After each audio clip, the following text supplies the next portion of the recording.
मक्कर सिंह का प्रश्न यह है कि sir iMac project India implement कर रहा है, India middle east Europe economic corridor, लेकिन सेंट्रल एशिया की कंट्रीज और पर्टिकुलर मिडिल ईस्ट की कंट्रीज इसमें क्यों पार्टिसिपेट करेंगी?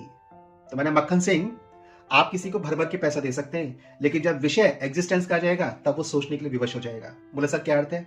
मैंने अर्थ है 2050 2050 एक टिपिंग पॉइंट है 2050।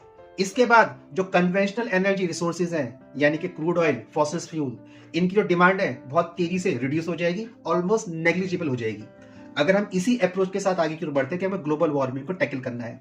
अब जो पर्शियन गल्फ कंट्रीज है और जो पर्शियन गल्फ के रीजन है या गल्फ कंट्रीज के जो रीजन है, ये टोटल वर्ल्ड को 40 to 50% क्रूड ऑयल सप्लाई करता है और ये सारी की सारी इकोनॉमी जो है ये ऑयल डिपेंडेंट इकोनॉमी है, इसलिए यहाँ पे ओपेक संगठन काम करता है। जब ऑयल की डिमांड ही नहीं बचेगी तो ऑयल की सेल नहीं होगी, जब ऑयल की सेल नहीं होगी तो ऑयल का मार्केट कोलैप्स कर जाएगा, जब मार्केट कोलैप्स कर जाएगा तो मैं जिसके थ्रू पैसा कमा रहा हूं पैसा तो मेरे पास आना बंद हो गया है, तो मैं अपनी इकोनॉमी को सस्टेन कैसे करवाऊंगा, अपनी पूरी इकोनॉमिक साइकिल को चलाऊंगा कैसे? तो उस इकोनॉमिक साइकिल को चलाने के लिए मुझे कुछ और अल्टरनेटिव्स को एक्सप्लोर करना पड़ेगा।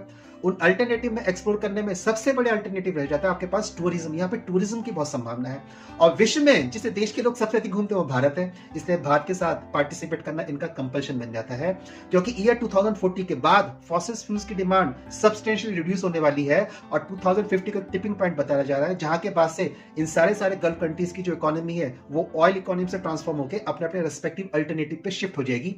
अब किस कंट्री को कौन सा अल्टरनेटिव अडॉप्ट करना है ये उस कंट्री की फोर साइड पर डिपेंड करेगा। इसलिए अबू धाबी में टेंपल बन गया है, पूरे गल्फ रीजन में इंडियन कल्चर का लगातार प्रोपेगेशन हो रहा है। और मक्खन से एक बात मत भूलना, पूरे गल्फ रीजन में लगभग 18 लाख भारतीय रहते हैं, इसमें से 7 से 8 लाख तो केवल ओमान के अंदर रहते हैं।